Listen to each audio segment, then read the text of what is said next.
Women face unique challenges in mental health because of societal expectations, the constant pressure to balance so many things, not to forget hormonal changes. Do I see a lot of women nodding? I am.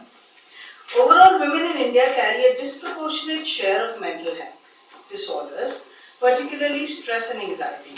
Reports suggest that as of 2021, women accounted for the highest share of mental health disorders in India, with 39 and 30% of them suffering from stress and anxiety disorders respectively.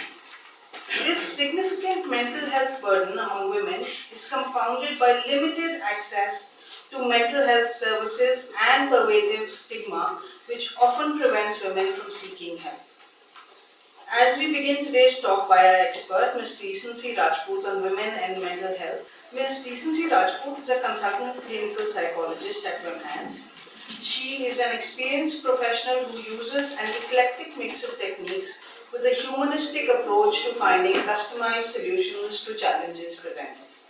She specializes in working with mood disorders, personality disorders, anxiety, and panic spectrum disorders in adolescents and adults. Ever the beacon of hope, information, and knowledge, she is actively involved in creation and dissemination of mental health related IHC material. She is also an accomplished public speaker and writes on mental health to create awareness and dispel myths around it. Our partner for the talk is the Mind Diaries, the first of its kind magazine on mental health and well-being. The magazine has been running for 1.5 years and it seeks to create awareness about mental health and encourages seeking expert help. Besides first-person accounts, there are a lot of expert columns and inspirational stories. Before we hand over to our expert, please, there's a request to keep your questions ready for the question and answer slot. We also request our audience to not take pictures of the presentation, please. Could we also request you to fill the feedback form? Thank you so much. Please welcome Ms. Rajput.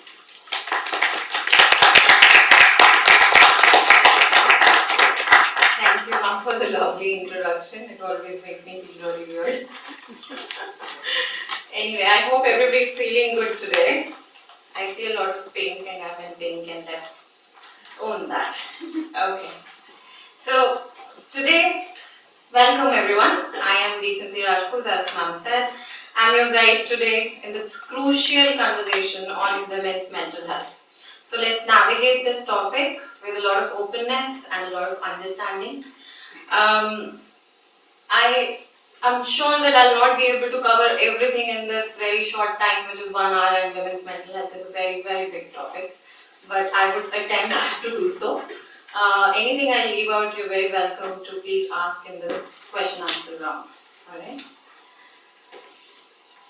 Today we delve into the multifaceted world of women's mental health, a topic that intertwines biological, environmental, psychosocial factors. While it is critical to recognize the unique challenges women face, ranging from hormonal issues to motherhood to societal issues to the everyday work-life balance. Historical views, as we all know, have often stigmatized and diminished women's experience, labeling emotional responses as hysteria and disproportionately subjecting women to ineffective or harmful treatments.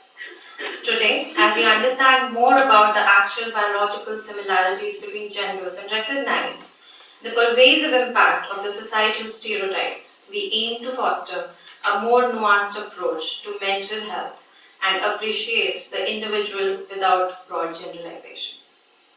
So, as we start, let's understand that how all does mental health in women affect a person. The first topic that I choose is the family dynamics, right? All of you have a notepad in front of you and pencil to keep it ready. The reason we choose family first, because let's face it, the woman has always had too many roles in the family. She's been the daughter, she's been the wife, she's been the partner, the girlfriend, the bahu, the saas, and many others. I think I'll lose count. So let's look at family and how family impacts a woman's mental health. So before we delve into that, I wonder if I can ask any of you your experiences or just ponder upon or reflect that how family has had a role to play in your mental health. Anyone? No? You mean the in-laws? There we go. Yes, Yeah. definitely. Yeah, The in-laws, yes. yeah, because definitely. we grew up with, in a parental home, Yes, and they give us different or very good sanskars. yes, And then you go to a new family, yeah, and at least I was very young. definitely. So then there the do's and don'ts change. Or they don't even notice that she doesn't need, she knows. They will say, ye karo, ye mat karo, ye Yes. karo, ye mat karo. Yes, definitely, and it's a complete different place for the woman, right? You're right. Everything else has not changed as much as it has for the girl who entered the new household completely. She doesn't know the rules and regulations of this house. She doesn't know exactly my point exactly. She doesn't know the rules and regulations, the norms, and all that is coming in front of her. So it definitely affects her, right?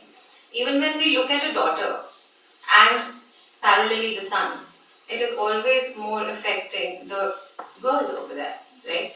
The simple things. I'm sure all the young women here must have gone through that. The in time of the house is definitely different for you than your brother. I mean, you're lucky if it isn't. That's really good. But yes, right? You yourself impose so many restrictions on yourself, keeping in mind, worry about my family, my partner, my parents, my in-laws, my everybody, but you, right? So, as you take the pencil and the paper, I'll instruct you on a simple exercise and let's start there. Let's at least attempt to delve in our own pain a little bit. And I know that I'm starting at a pain note, and I promise we'll get lighter from there.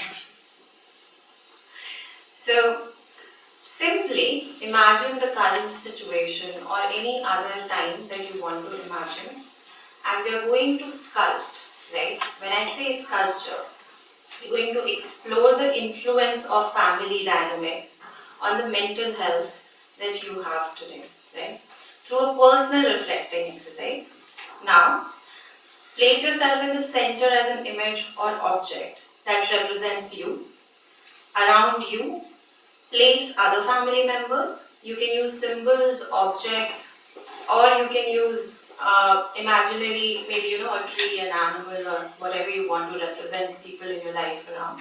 So you're looking at one picture, one sculpture of your family. You may be just two people, a husband and a wife. You may be husband and a wife, kids. You may be you, in-laws, parents, however. So your family sculpture, and then put yourself in the center. Note others, everybody in your family around you at whatever distance you want to.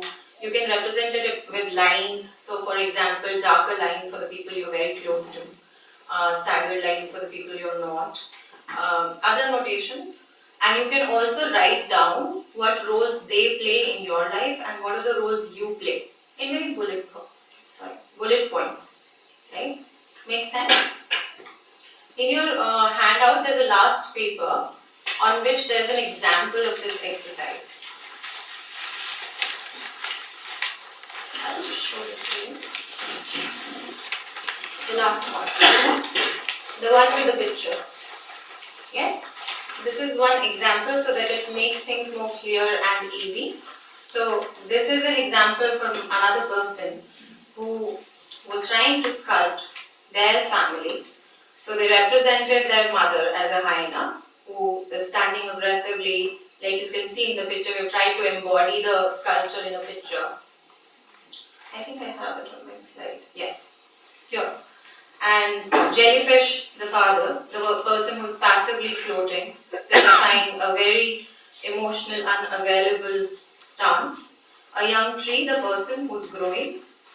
The orientation and positioning is such, you can see the hyena screaming at the child, right? So this is one very, we try to sort of put it into a picture to make it clear, but you don't have to draw or anything, you can just make notes. You can just draw circles, triangles, stick figures, anything that is comfortable for you, and that represents your scene in the family.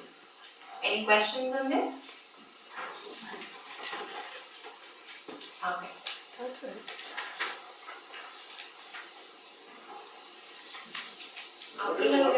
What does the triangle in this figure? These figures indicate the aggressiveness, Yes. softness.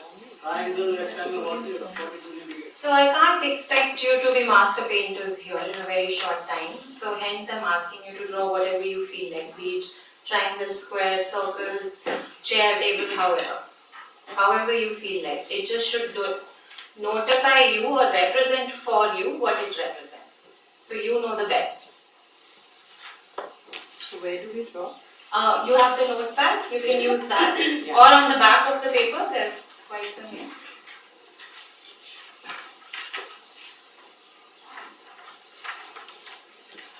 No, the current scenario. Yes. The current scenario, your role in it, the people involved in it, and a few notes on how your roles affect you and your mental health. If you're a man, you can still do it. It's okay, we're doing it from women's perspective. You can also highlight, if you feel like, that the women in your family, their roles and how their mental health is also affected by anything we do.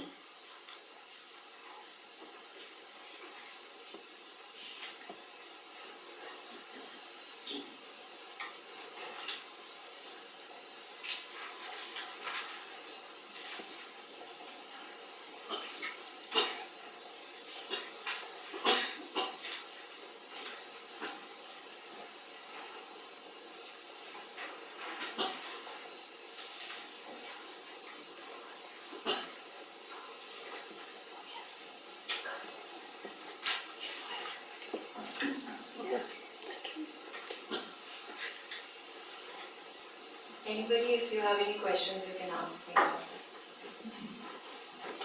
You can make a few pointers also on everything that you've drawn, which will sort of, you can reflect how the interactions of daily life affect.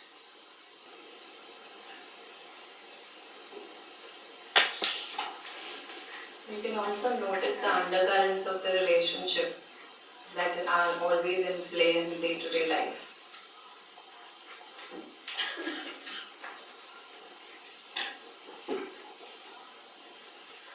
Okay, so is there anybody who would like to share?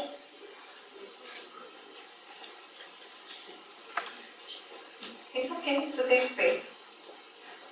Nobody will talk about anything outside, alright? Pressure. Yes, please, thank you. So I have listed everyone's issues and I've ranked them Yes, yes. in order of how happy they make me. Oh, that's a great idea too. I think we should all do that in daily life. Yeah, it's quite insightful. Some of them I don't feel much for, but they're in my life. So Yeah, still. So, how are you affected by all the ranking people, if you want to share? how do I feel about ranking them? No. How are you affected when you see the rankings? How are you affected in your interactions with them? I see that a lot of them take away from me, and a lot of them give me something. So this has helped me understand who's taking away and who's giving. Yes, very insightful in that sense, this one. You want to share? Anybody, you want to share? You can share. I'm still thinking. Okay, alright. Alright, it's okay. So, should I share? Yeah, please. So, I've drawn myself as a half flower, Okay. and there are ice creams which I'm considering as my partner, chocolate as my father, tree as my mother, and I see a very significant thing that I've drawn myself as a half flower because of self-esteem issues. But I also see that this they actually give me some kind of water in that sense, but I'm half because of them also. Yes. So that's Unfortunately. yeah. Yes. That is the role family plays in our lives. It nurtures us as well as sometimes takes a lot lot from us. Anybody else would like to share? Too personal? You're not sharing? Okay. You would like to share? Currently, since we're going with the current thing, it's more of a work-based thing. My boss is screwed like a. I haven't been able to draw a duck, but Okay. stingy as the person is, it's really sad with the work-life balance that they don't want to pay up, but they want you to work in strain hours. So Scrooge Makes McDuck sense. seems to Makes fit sense. the bill. So, what are you in the relation to this Scrooge McDuck? I am one of those nephews who's trying to get some shit out. Fun. Really fun. So, you see how the dynamics play, and I'm sure most of you did not share it, and it's very personal. So, what I want you to understand is that dynamic. How she also discussed that even though it's a half flower, and they're the ones who are watering it and providing with the nutrition for it to live, but it is still half because they're also taking away a lot. They're plucking a lot, which is true.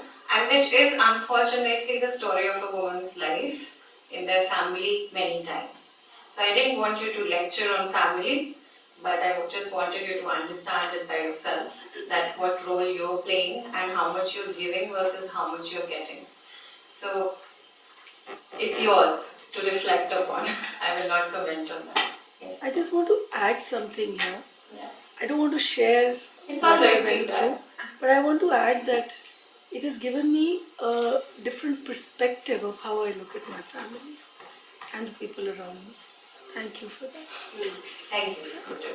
You were saying this. So more like a tree in a desert, which is having very less resources. Our roots are not having enough. In a way, you can think is that probably roots are not getting enough nutrition. That means the past having things. We're still trying to have green leaves, good stems, that kind of a scenario, which is like upcoming future, adding more things on the top of it. Family members are more like branches and trunks. New people coming up and all. Yeah, so hopefully at very filled with struggle. Right? Anybody else? Any questions? So, just reflect on your relationship, how much you give, how much you take, and how it affects you and your mental health. Right? Women are more prone to anxiety and depression, and it also goes very untreated because we stereotype women into just, alright, she's just sad, she's always crying, she's always nagging. How many of us say that about our mothers? She's always nagging, she's always finding faults in me. Forgetting that at some point that woman was really anxious and scared about a lot more things than we even know of. Even today in therapy I was telling somebody that you know your parents as your parents. You did not know them as an individual at all. So half the time we don't know the anxieties, the worries, the fears, and a lot of other things, their own experiences that they have gone through. And also such as the journey. Moving forward, now going a little technical and understanding women's mental health in biological influences. Right? There are so many women here, and I don't think anybody will disagree with me when I say that hormones do a number on us, and a big one. So we know that the interaction of the estrogen and progesterone throughout the cycle keeps the mood up and down. And even in our Insta live, we in Disha were discussing that if a woman gets 15 days to herself in a healthy mood and body, it's a big deal. More often than not, you'll only get a week if you're lucky. So yes, biology has a lot to do with it.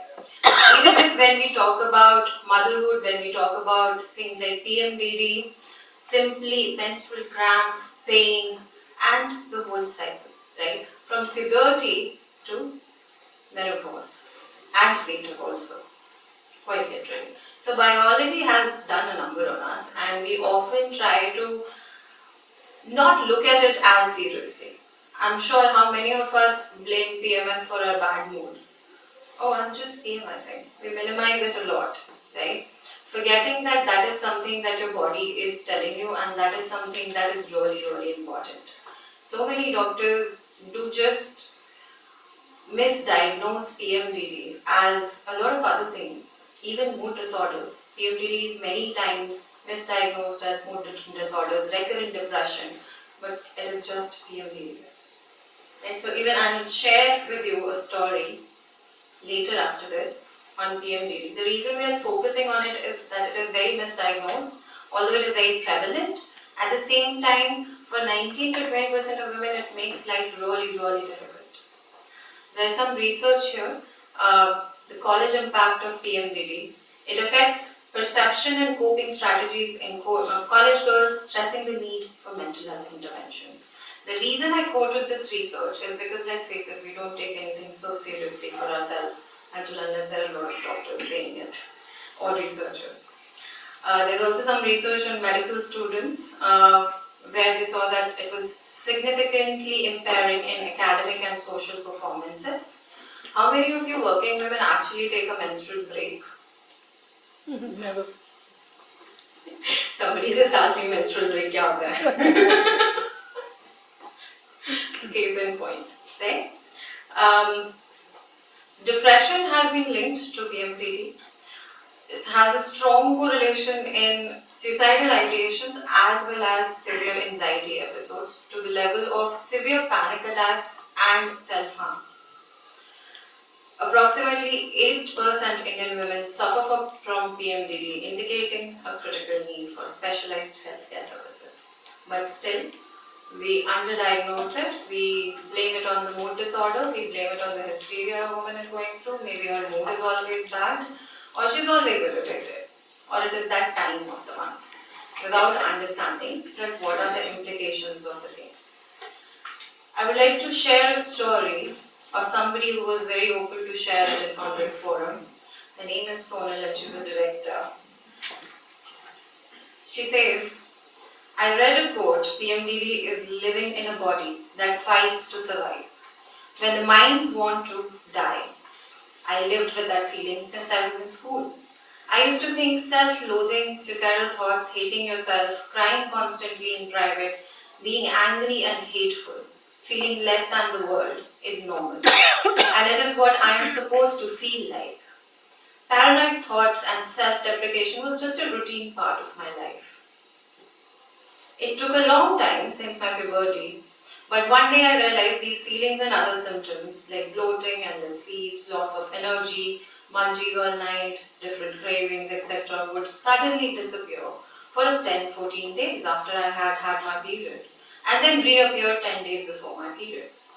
I sought help and was diagnosed with PMDD, and I made a huge discovery that none of this was because of me. These feelings were not my fault. My body imbalance was tricking my mind. I got the right combination of medication, treating and therapy for myself. After many years of struggle, I finally feel like myself more and more every day. It's not easy, but it is good to know what I need to deal with and navigate for a healthier life. I'm not struggling with suicidal or depressive thoughts as often, but I'm still working on my personality to find out who I really am without the taint of my PMDD. I function around it and cope every day focusing on what I can control, which is my thoughts and perspective towards everything. So that was very brave of her to share this on such an open forum. So thank you so much when you see this. Societal influence on body image. This one we are all too familiar with. The impact of self-esteem, just on your self-esteem because you see different beauty standards every day. Be it color, be it body type, be it skin, kitne acne ho gaye hain, be it your height, be it what kind of places you're going to, what kind of people you're talking to, how you're walking, talking, laughing, every minute, second and every bit of you is judged. So definitely it does give a lot of self-esteem and body image issues. Now when we talk about societal influences on the body image especially, we have to definitely understand that it is the most pertinent in adolescent girls. You will see majority of adolescent girls struggle with eating disorders in current day and age because of what they see on social media, what they hear that is normal, what is being portrayed as normal. In fact, even if we let go of social media for a second and understand how as families also we have taught girls to look at themselves, is horrifying. Every now and then I come across a little girl who tells me that mum said that you cannot be fat. You're ugly when you're fat. तुमसे शादी कौन करेगा? Right? So if we are doing that to our girls repeatedly, what are we really hoping for? So the question arises. And then we are worried about our girls having depression, anxiety, eating disorders, and then what not? Even self-harm. Body image issues lead to the maximum number of self-harm. The cuts, the bruises, and whatnot. And imagine how much intensity of that pain would be that a person ended up harming themselves. That is something to think for. And especially before telling a girl how she looks. Right? Relationship between the media portrayals and mental health issues has been wrong. We have seen the zero size, we have seen the too fair, we have seen the too dark, we have seen the everything.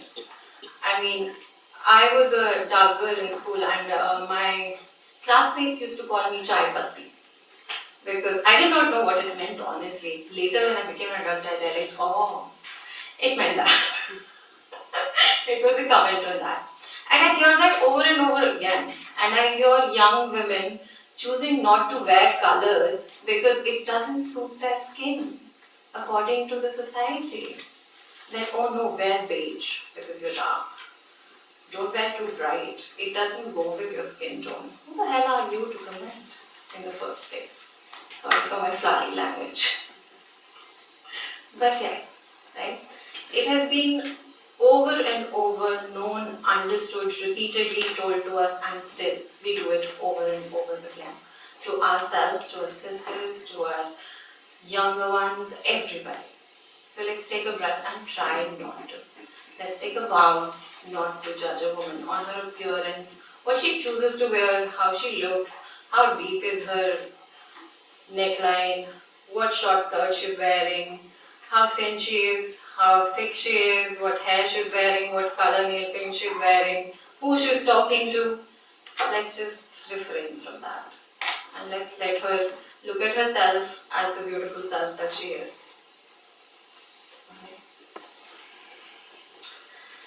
Let's also understand societal influences in the workplace. Now, how many of us working women? Yes. How many of you have ever gone through something very sexist in your workplace? She mumbled so many times. So many times. So, shall we start with you? Would you like to share? Well, the first sexist remark I got was when I joined journalism. When a senior of mine actually said to all the women on the shift, why are you here? You're supposed to take care of your house, your home. Journalism is not for you. That is the first sexist remark. After that, there are several. Can't even count them. Can't even count them. Okay. Anybody else? Yes? I think I was told during my training phase that no matter how much ever successful you become, but your relationships are going to define you. And if you cannot sustain that, your career and everything is just makes no sense. So you should be prioritizing that. And once this was actually very painful. Was one of my closest friends. Until then, I thought that I'm surrounded by healthy men. But I told one of my friends that I cleared such and such entrance, and I was very happy and excited to tell him. And he said, अगर तू इतना पढ़ लेगी तो कोई तुझसे शादी नहीं करेगा क्योंकि लड़कों की ego hurt होगी. which is still something that most young women hear, honestly. They do hear it a lot of times. You earn too much, you work too much, you study too much. I was told I study too much and nobody will marry me because I study too much. I read books too much. But yeah. and I shouldn't do that because my husband is supposed to study more than me. It's like, alright, that's one. So that does keep happening over and over again. The things we tell women are, my God, ridiculous. If there's a bunch of people in a meeting and I have come across this narrative so many times, and if there are a few women, it is always looked upon to the women to pass the water or the coffee or the tea. Yes. Why? And it is still happening. We are in 2024 and it is still happening. So imagine every time you do that, every time you go through that, you somewhere internalize it that okay, it is my job, right? So many mothers who work, take care of their children, take care of their households, take care of their husbands, and still no help because they are supposed to do it all, right? All of it. She's the superwoman, nobody else apparently. So yeah, it is painful, isn't it? And it is tiring and it is exhausting because there are so many roles that you're playing each and every day. So yes, kudos to you, yes, but I'm sad that you're so exhausted every day. One more thing that I would like to share, and there's another point there which is called the stereotype threat. That is why I asked you for those anecdotes that you were so kind to give. It is a concept. Basically, Harvard did a study which showed that there were two control groups that were divided. Both groups of MBA students who were equally qualified, equally intelligent, equally good at their work. And they were divided into two groups, out of which one group was told the stereotype that women are not good at negotiating. Women are not good at dealing with clients in the meeting, right? And this was a negotiating exercise. Now when the two teams go into the negotiation, they see that the ones who were not told anything perform better than the ones who were told that you are not good at negotiating, or you're not good at your job, or you'll not be able to do this because you're a woman, right? Even though most of those women said that we don't believe in these stereotypes. So now that was the question, that why did it affect them? It affected them because their cognitive ability was divided into fighting the stereotype as well as performing their job. So the reason that you find yourself exhausted half the times in work, that nobody is listening to you or somebody is making some very sexist comment or behavior, is because half the time, most of your cognitive abilities are divided into fighting these feelings, these anxieties, in order to just stay afloat. How exhausting is that? And how limiting is that? So hence the stereotype threat. Although the best way to deal with the stereotype threat is good amount of humor. I'm not saying you take the threat, I'm not saying you bow down to it. All I'm saying is that when somebody says that to you, do give a nice good retort and do not guilt about it. Because let's face it, women and guilt, we've been conditioned into doing that so deeply. The imposter syndrome. Researchers have told us that women suffer more from imposter syndrome than men. Why so? Because of the above, the one we were discussing, the stereotype threat. I don't learn driving because I think I'm not a good driver and I will not be a good driver. So even if I would have the chance to be a driver, maybe I won't start also. So that amount of anxiety comes up to a lot of other things. It shows itself in something as serious as imposter syndrome. Women find guilt, self-esteem issues, self-doubt, and even day-to-day worry higher than men do. I think there's a joke also in the internet that may God give me an average white man's confidence. But even in our cultures, may God give me just a middle-aged man's confidence. And I would be golden. So yes, we do pull down women a lot. We do show them that they are not good enough. And they carry it through ages and generations. That is what generational trauma really is. If you as a mother thought that I am not good enough for this, you might in some way or the other pass it on to your daughter, or the younger one who's looking at you practicing your life day in and day out. You might think, and many others say this to me, no, I don't teach that to my daughter. But they do see you. They do see you not asking for help. They do see you doubting yourself on every step. They do see you doubting your own intelligence, your competence, and just you in totality. So rise up for yourself and be a little confident, just like a middle-aged Indian man maybe, even if it is not a white man. And yes, I know that it is difficult to bring in humor in such a serious scenario, especially where you deal with these stereotypes day in and day out. So yes, the pain is there, but there has to be some little bandages that we have to use.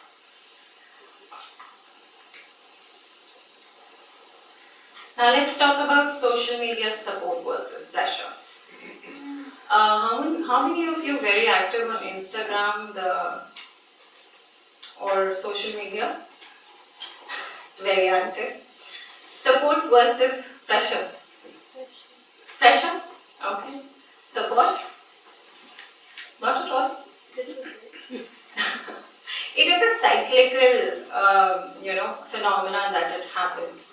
Is that people start posting, or even young girls or even adolescents, people start posting for that validation, which is in the form of the likes and the hearts and the comments. And as slowly you get so used to those validations, that you will see children counting the ones that they've got. I got these many likes on this. I've got these many hearts on this. These many people commented on this.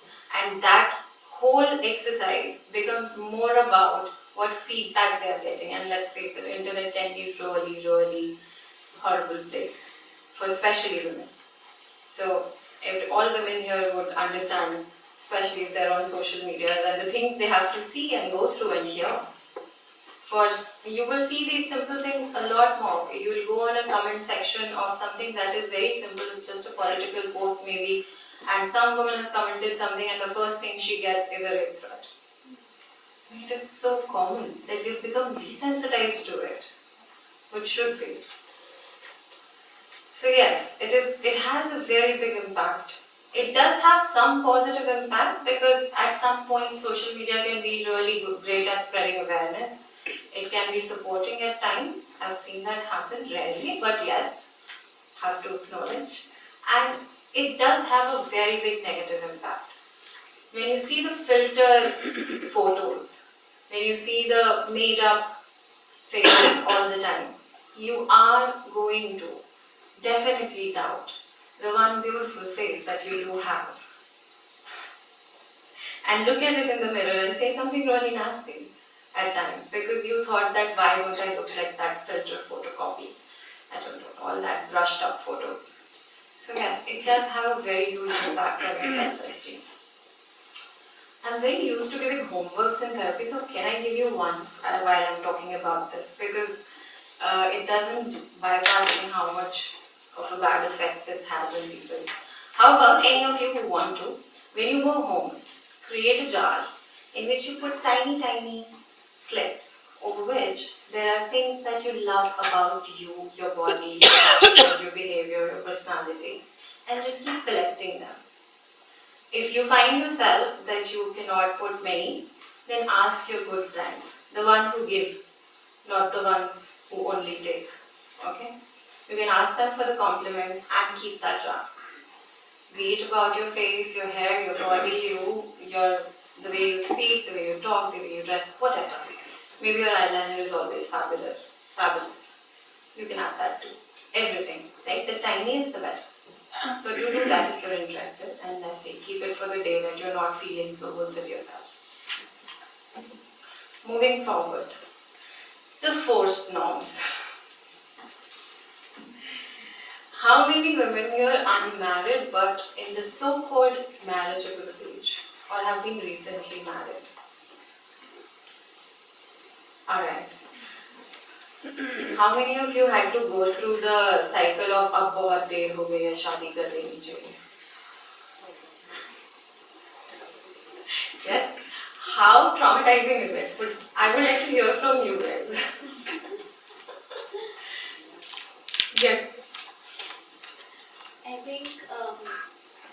of lately my cousin sisters and all of us are in this phase where all of us are being told. So one of my cousins, she is about to hit her 30 and 30 matlab big stigma. So, And 30. people are like, sorry.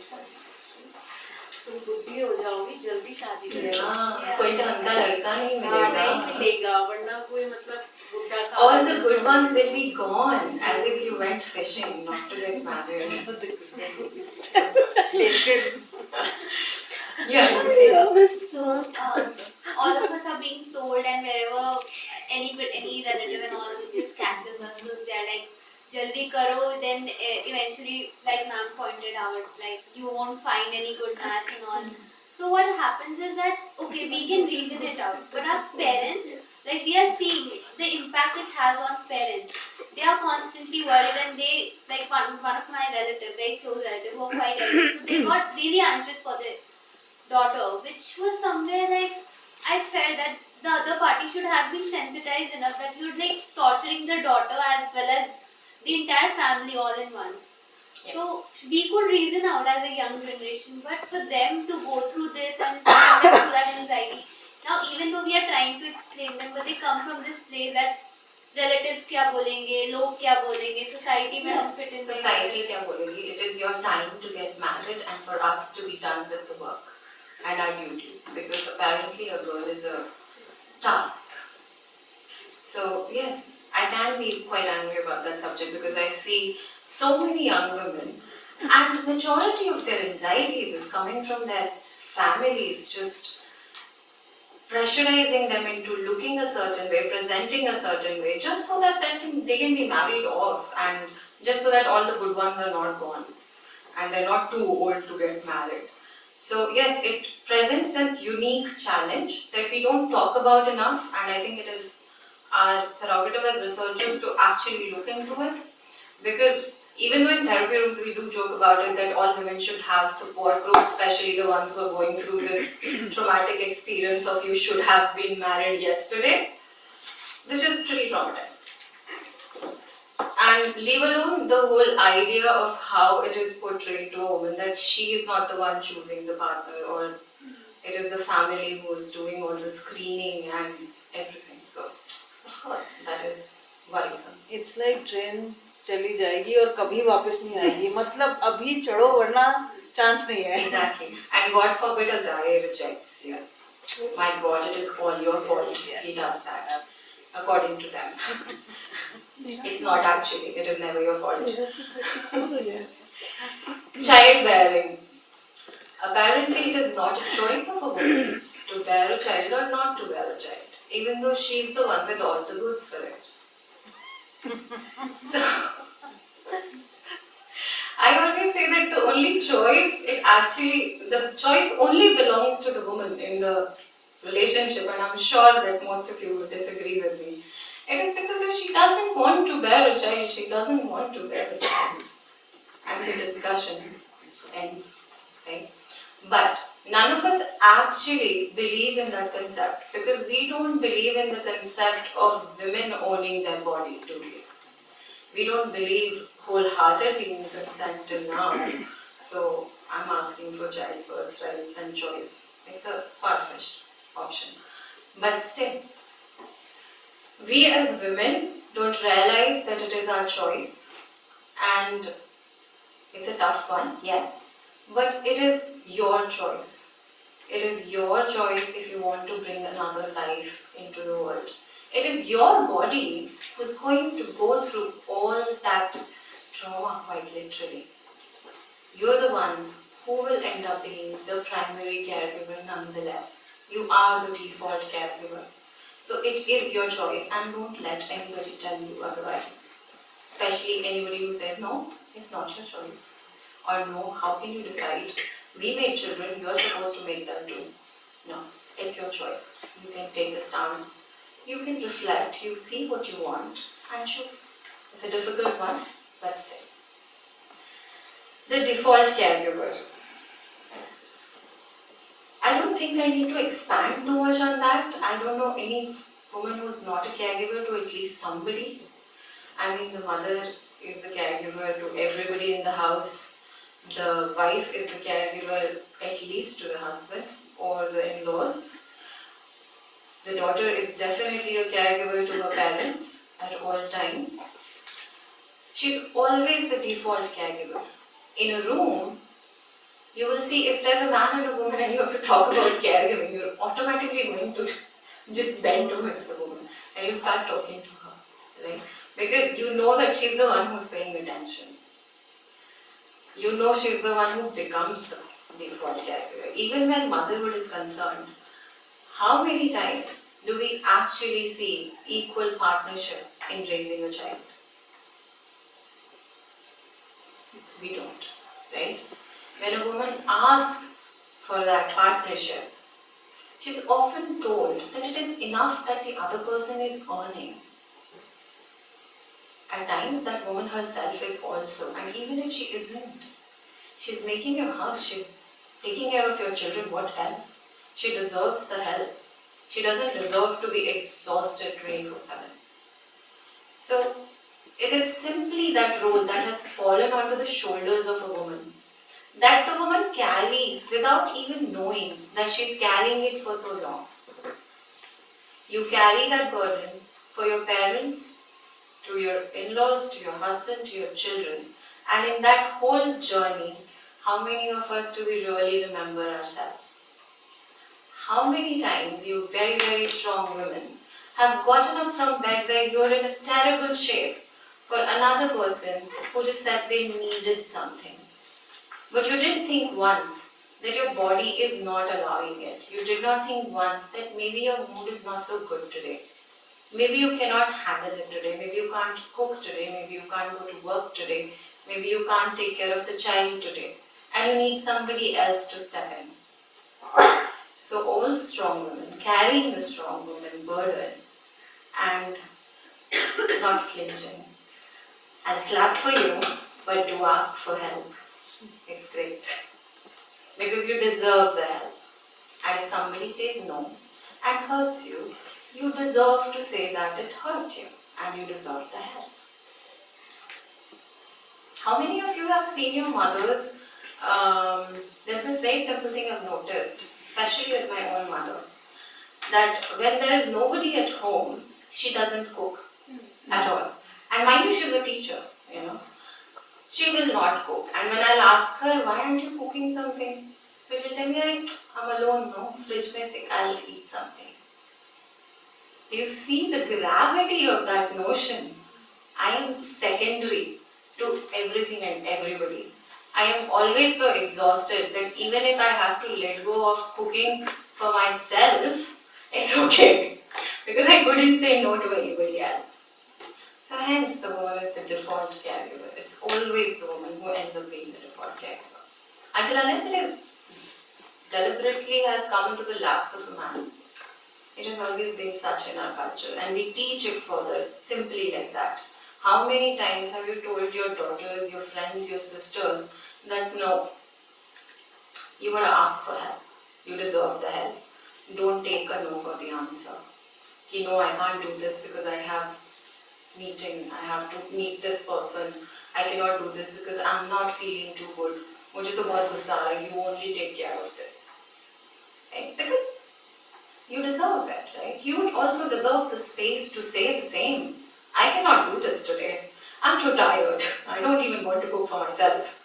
I'm too tired. You do that today. No. There is no equity in our relationships, unfortunately. And we gladly take the burden and we gladly walk. And then we are surprised that women are irritated, anxious and more depressed. I don't know why are we so surprised by those statistics. I remember somebody when I was a student, somebody in my class being very surprised by the statistics that, oh my God, it is threefold more in women. Why do women have more anxiety, more depression, more suicidal ideation, more self-harm? Because society and whatnot, and our biology too, and the constant lack of care towards us. Alright, So now I would like to take a little space from you guys where you can tell me of your experiences, how you have overcome norms, how you have dealt with them, how they have affected your lives personally, if any of you are comfortable sharing. Did I really scare everybody so much that everybody is really very quiet? Anybody? I'm sure most people are thinking, शुरू कहाँ से करें? Yes. There's so much. Yeah, I would like to just share. And when I look back at my childhood, my father was alcoholic and my mother was, always under depression.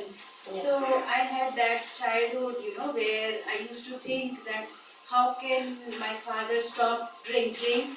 And the childish thought that I will, take out the wine from his bottle and fill up some sharbat and like this. The default caregiver. Yeah, and and I used to sit with my mother night long, Yes. wait for my father. And so, now when I look back, that how my, it affected how as a child, how it affected me. And and he used to get aggressive also because of Yes. the habits. And my mother was, I always saw her under depression. And then when I got married, so because I had that mental issue, so I could not speak much, and there was the pressure of in-laws and all that, and that you said the biological hormones, and I could not understand that what is going on inside, and why. When I look back, I feel that that was the dark times.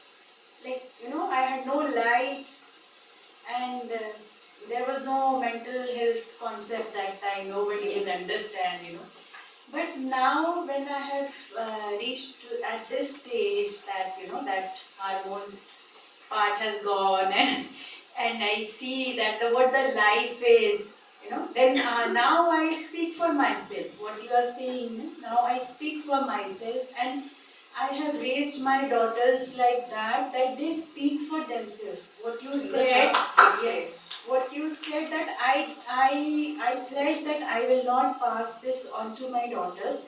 Now they are married and they equally ask my son-in-law to take part in taking care of the children, and they say that I am tired, I will not do this now today, and they take out time for themselves. So I just wanted to say that the times are changing. That was my generation. Now the girls are like you. Thank you. Yeah, they are changing. So that change, now it is not my youngest daughter. She says, Mama, don't think that I'll get married. I'll first, establish myself in my career. Then I'll think of marriage. And there is no need that, and just think that I will, it can also be that I will not marry. So be prepared for everything. So, so I take it, I feel good that. How do you feel about that? No, I feel good. Now I don't believe that it is very necessary for them to get married. Marriage is not only that gives you happiness. Happiness is like what you are doing. When you are your profession gives you contentment. Your profession gives you happiness. So when as a mother, as a parents, if we will start understanding our daughters, and will I think that is a very good thing. If that change comes in the parents first. Yes. So Definitely. And start to be the one to break the cycles. yeah. So congratulations, you did that. Thank you. Anyone else? Yes. So I would like to talk about my sister. I think whatever you shared today, all those roles. Well, am I audible? I can hear you. Everybody else can hear her? Yeah. I think there's a mic problem. Yeah. Okay, take it. So all those roles, that you shared, are exactly what she went through, and I lost her for that. Each and every role in 22 December, I lost her for that because it had she never realized how important, and I continue being a professional myself. How much could I do? Ghar ki murgi dal barabar. Sunna hi nahi hai. But every time I would tell her that you need to stand up for yourself, and you're doing everything because you feel that's the way, either it's destiny, or that's the way it is supposed to be, or you think you can distract your mind, but not realizing that it's affecting your mental health. Default caregiver, childbearing, of course, societal norms, big time, all those criterias, and how in the middle of the night, if the food is required, she would get up and she would cook. Yes. Food is required, right? And also, I think it's important to share that if she's being told to कि मैं नहीं लेके जा सकता उनको hospital, तू लेके चली जा. To that extent that she even learned how to use injection, how to give injection, how to take the person's blood pressure, everything. She literally became a paramedic. Absolutely, in all aspects, I would say, in the family. That she lost sight of her own happiness or her own relaxation, her own rest. Got many physical health issues and also obesity. Then when she felt, okay, the elders are not there, responsibilities decreased, husband's also kind of, now he's become like a bum chump, things that my responsibilities are over, I'm a grandmother now, okay, let me go for bariatric surgery. That backfired. So that was like more like I can live for myself, but in an artificial way. So yeah, we have to be very, we have to really stand up for ourselves. Yeah. Definitely. Absolutely. That brings me to a point that is not mentioned here, but I always do like to talk about it. Anger. How many of you get angry? Not in your minds, actually. Good, great, good for you. Why is anger so stigmatized for women? Because they are soft. They really are. Are you a soft person? No, people are. I am sure you will they are rip apart a person before your husband will. I am definitely sure of that. Why are women seen as soft? Why can't they get angry? Why are we still adhering to that very ridiculous norm? That if I get angry, he'll get angry, he'll get sad. If I get angry, my parents won't like it, the society won't like it. Oh, she's a very angry woman. If she becomes a boss, then oh, she's a very angry boss. She screams at people, she dislikes people. Why can't she be softer in her management style? So don't stigmatize anger for yourself, really, because it is important to get angry. It is very, very important to get angry. If you stand up for injustice, if Yes. you're angry at injustice, I think then that anger is good. I think all anger is good, You ma'am. can't, go We on don't- taking injustice or unfairness, Definitely, yes. especially for women, I would say. Definitely.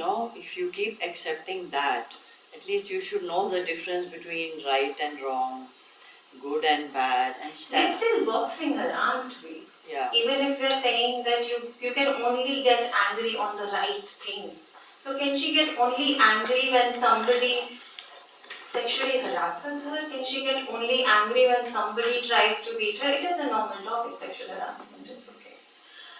And That's an extreme. in general, That's an extreme. that's so That's we an extreme. no, I'm not saying that you're saying that. I'm saying that when we do, even when we nicely, softly say right and wrong with respect to anger, we often end up telling women that you can only be angry on the right topics. You can't show your anger when you're just angry.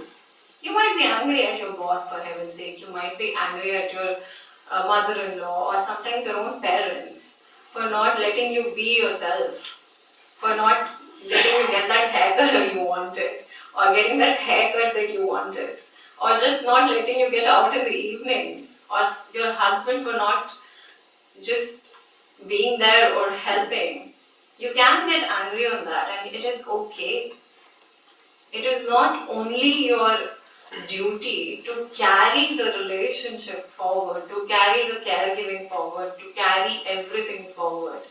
You're only the 50% in charge of it. There's another person who's the other 50% in charge. Not true. Not true, Not yes. true. Like we said earlier, Yeah. women are always giving. Practically, it doesn't end up being. Doing. Yeah. And nobody values. True. They don't appreciate even, which doesn't cost anything. It doesn't cost. It does cost her mental health. No, The lack of the person appreciation. who has to appreciate, it doesn't Yes. cost a penny. Yes. You know. Maybe we can have a study on how much, although it's present in foreign scenarios, where I think Australian study which shows 68 odd percentage of loss of monetary values in terms of when women get depressed or anxious in the household. But there are not enough studies in India because we've not been able to do that. I think if we put a monetary label on it, then it will make more sense to everybody. You want to share? Okay. Alright. Now let's talk about motherhood and mental health. Something that we take for granted, that pregnancy, that before pregnancy time, during the pregnancy, the prenatal, perinatal, postnatal, all of the phases. There is the culture of care in our system, in an Indian culture, where the woman is well fed, well clothed, everything. But nobody, not even doctors at times, pay attention to how she's feeling. And most cases of depression happen in pregnancy, post-pregnancy. Most psychosis cases also happen post-natal. Most severe mental health issues show up after a pregnancy is done, after the postnatal care. Keeping that in mind, why do we shy away from that? Why don't we address it? I mean, it's not like I'll ever experience it, but Yes. so this is more of a reference in terms of somebody who I was seeing as a patient or a client during the early stages of their pregnancy, the first and second trimester. So there was a monthly check-in where she would sort of talk about things that are happening and things of that sort. The initial conversation was all about how she was not supposed to complain about the challenges that were happening with her. Even something as simple as that her body was going to change drastically and it was something she was not going to enjoy, because motherhood was supposed to be a beautiful thing, and because there is a child in there, a beautiful, healthy, apparently. I mean, let's face it, fetuses are ugly inside when you look at the ultrasound. I mean, just whatever. I mean, have you seen an ultrasound? Yes. I mean, my sister was 7 months in my mum and she looked like a monkey. So, I'm pretty sure I did too, but that's besides the point. So she kept talking about how she was not supposed to complain because it was supposed to be beautiful, the experience. And very recently we spoke at her 6th check-in, 7 months into her pregnancy, and she said, I mean, कि gynae वालों ने तो जबरदस्ती संभाल के रखा है. It's strange that none of my gynecologists or my batchmates or friends ever said that I should be doing a monthly mental health check-in as well. Yes, nobody tells the one. That is sort of. One of my friends who went through pregnancy once called me in a very huff and asked me, why didn't anybody tell me this was going to be shit? I did not have an answer to that because nobody did tell her how difficult it is going to be. And recently when she's had her baby, and it's really cute now that the baby, and still she's a very doting mother and the default caregiver, by the way. Once, and a very happy person otherwise, pre-pregnancy, very, very happy, very bold person. Post her pregnancy, when I'm talking to her, she asked me very, very slowly, in a very slow voice, she asked me, hey, is it okay to not like this? And I was startled and I laughed and I said, of course you won't like it. You're working 24/7, quite literally, for another human being. You will not like it. You have people around you, but not real help. She lives in a joint family where there are a number of people, but there is no real help. Nobody comes when the child cries to change the diapers, to feed the child, to pick the child up when she is crying after a nap. Only she has to keep doing that repeatedly. So even though help is present around, but how much help is really present for her matters. That is why pregnancy and motherhood shows us a unique challenge that we tend to overlook. Yes. I think you were saying something.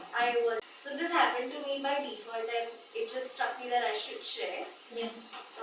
Not very long ago, I had a cousin sister who gave birth, and as happens, I mean everyone's excited about this announcement and one exchanges gifts, etc. But because this was in the thick of COVID, one didn't want to visit and add to her challenges. So I happened to send something for the baby because that's obvious. There has to be something for the baby. And because I'm also someone who doesn't like hoarding, I passed on a skincare kit for my cousin and I labeled it as, oh, this is for you and this is for the baby. And the intention was to only gift something for the baby, but this also went along.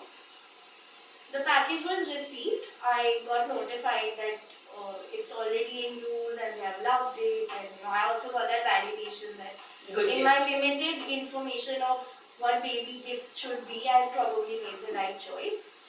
And she later called that evening and she thanked me actually for the gift, that skincare pack that I gave to her, because she said I actually didn't realize my skin is extremely dry and I don't have time to go to the shop and purchase this for me. I don't even have time to online shop it for myself. Yeah. So thanks for sharing that gift. And I realized that it's all about the baby. Once the baby is brought into this world, it's never about the mother. You're never asking the mother, what the mother is doing, or what the father is doing. It's like, oh, baby looks like you, baby looks like him. Baby's very cute, baby's responding very well. Yeah. So maybe on your baby's birthdays, do give yourself a gift because you went through it. So do take care of that. The list is long, honestly. The labor and the immediate post-delivery period, all of that can intensify all the mental health issues. Although we would love that hospitals and doctors play an important role of referring mothers for a regular mental health checkup, because it does take a toll on a mother to have a child, and a very deep toll. It is a very exhausting and very tiresome process and very grueling, if I may say. It's never ending. It's never ending, quite literally.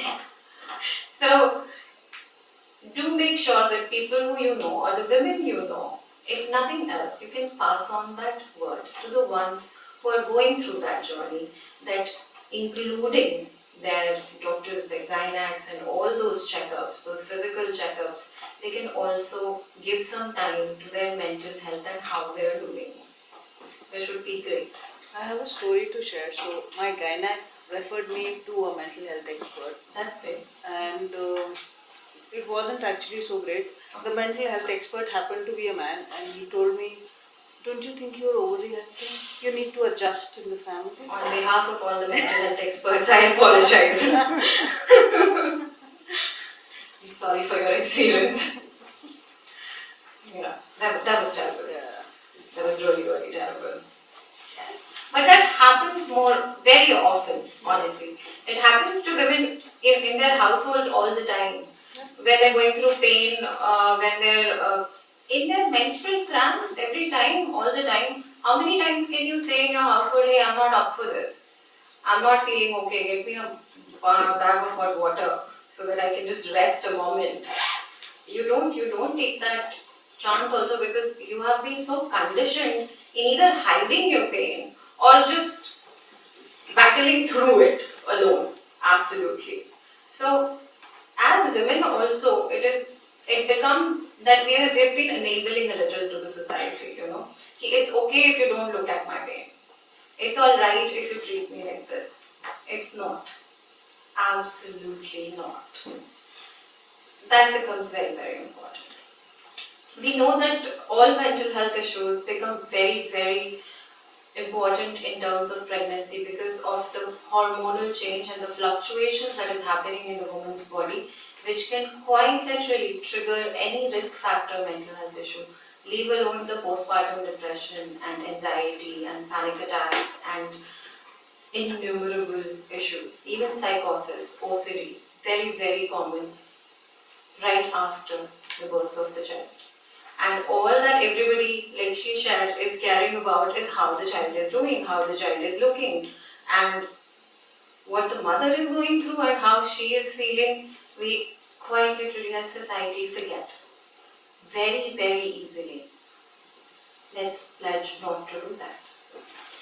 The support systems and interventions that are required here, though, if I start talking about cognitive therapies are a great idea, frequent therapy sessions are a great idea for a mother, for a soon-to-be mother. Because one, she has her emotional space. Two, she's going through so much struggle all alone.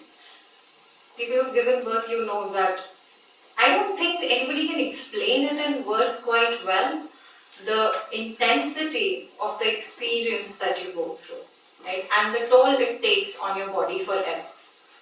Forever. Your life has changed quite literally forever. And in the whole journey, nobody is even looking at you. And you are not looking at yourself because everybody is telling you if you eat this, the child is going to get. If you do this, this is the child. If you do this, so everything you have to do is according to the child, which is great, sure. But what about you? What are the things that you're doing for yourself? So, women around you, for yourselves, the young ones, everybody, remember to look inwards, remember to reflect, remember to give yourself space, ask for space, say a lot of no and get angry. Support systems are a good way, I think, which our girl gangs do really well.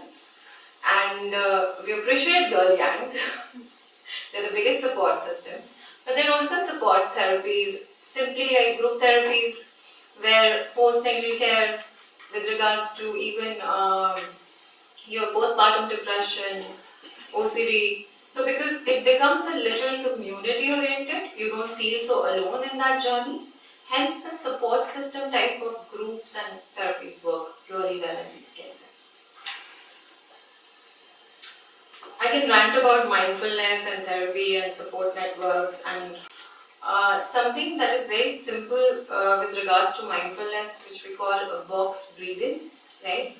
And very simple, very easy. Some people tell me it is too simple to be true, too simple to help. So all that one needs to do is count till 4. So 4 seconds count, 2 seconds hold, and 6 seconds out. So it's an inhale, stop, exhale process, right? The reason you're counting in your mind is that all times, my dear women, you're thinking. Your brain is always working overtime. You're worrying about something or the other at all times. You're anxious many, many, many times. Not only for yourself, I don't know if you're anxious for yourself, but you're definitely anxious about all the world around you. So what helps with counting is the getting very mindful about your breath. Because if I'll tell you that just be aware of your breath, how your inhale is and exhale is, it will get really boring and you'll just quit it. So do that. 4 seconds in, 2 seconds stop, 6 second exhale. Very simple. If you do it repeatedly, 2 to 3 minutes a day, slowly what you will realize that you have built a relaxation mechanism in your body. So our body does not automatically have a relaxation mechanism. We do have fight, flight, everything. But our body doesn't know biologically how to just relax, calm, and just, be grounded. So we have to teach it mechanically. So I'm not saying that this little thing will magically repair all the anxiety you've ever gone through. But if you practice it for long enough, what it will do is it will just build that relaxation mechanism in your body. So the mechanism is basically that higher your breath, basically shallow breaths, very fast breaths is equal to fast heartbeat, equal to feeling anxiety, right? Now when you deepen your breath or slow the breath, how slower the heart rate. So we use that biological function to our aid, and we teach our body to relax on cue of this.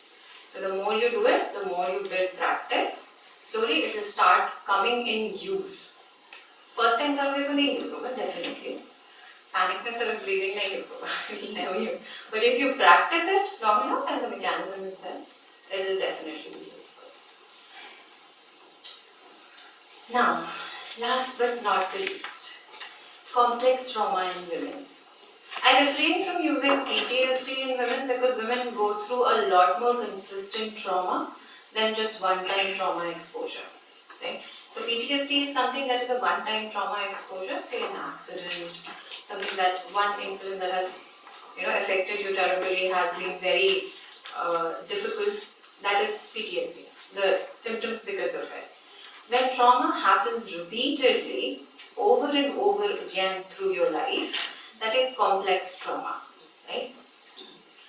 It results from prolonged exposure to traumatic situations, often involving abuse, which is more likely to affect women. Unlike PTSD, which can result from a single event, complex post-traumatic stress disorder arises from chronic repetitive trauma. Now, be that from the result of repeated traumatic effects of an abusive relationship, be it because of parental abuse, be it because of repeated, these women go through so much trauma in day-to-day life also. The reason all women have this very common trauma reaction of touch.